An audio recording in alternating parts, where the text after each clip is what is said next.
So as we mentioned, a curfew is officially in effect with the National Guard patrolling evacuation zones like the one in Altadena. So our Katie Nielsen is back out there tonight for us. And obviously the curfew is officially starting. So how are things looking right now from your vantage point?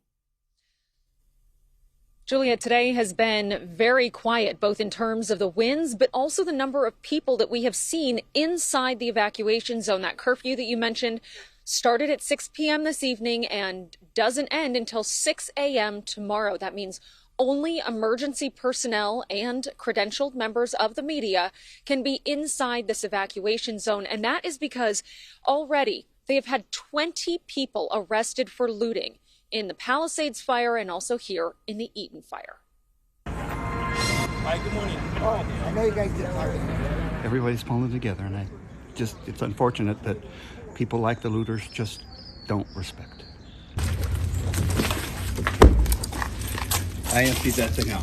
Doug Rogers stayed behind Wednesday morning during the worst of the firestorm in Altadena, desperate to save his house. But I saw embers flying and a little fire starting, and we had no water pressure. I knew I had a spa, so I just, carried as many buckets as I could for as long as I could and just kept fighting. He doesn't have any firefighting experience. He's a nurse.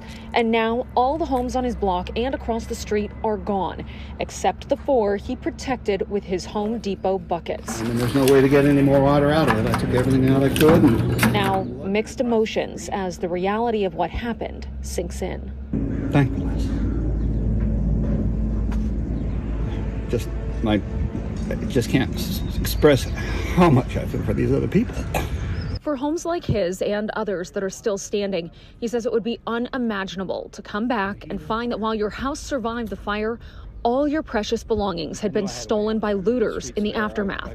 That's why he's glad to see the California National Guard coming to help, working at all the roadblocks at major intersections into the evacuation zone, as well as even the smaller side streets. I'm glad they're here to protect us. The entire state and nation have put out as many resources as they could to protect the homeowners and the citizens of this great town. While it can be disconcerting to see military vehicles on city streets like this, the National Guard also came in to assist with securing Santa Rosa after the fires there in 2017. Yeah, just imagine all of the work, all of the efforts that have gone into saving the homes that are still here and then potentially have them robbed during, this evacuation time. That is why they are taking this security so seriously. So we have seen the Sheriff's Department, CHP, patrolling these evacuation areas tonight.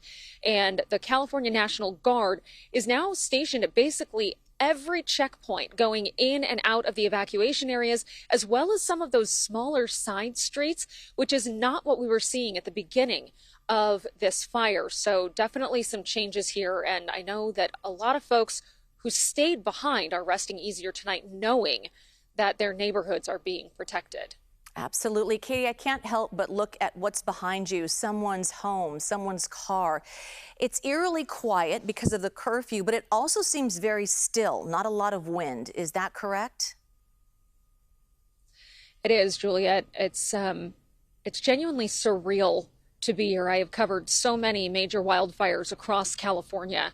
And the only thing that I can compare this to is almost like the fires in Paradise, where we saw thousands upon thousands of homes just wiped off the map because of those winds.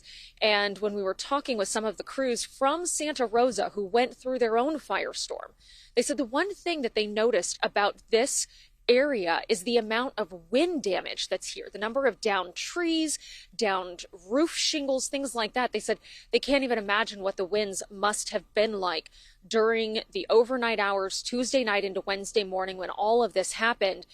But now, such a different picture. I mean, we are barely getting any wind gusts, and somewhat to be expected because the red flag warning did expire at 6 p.m., as you said. Yeah, that break in the wind is necessary. Katie, thank you. We'll see you at 7 o'clock. Appreciate all of your reporting.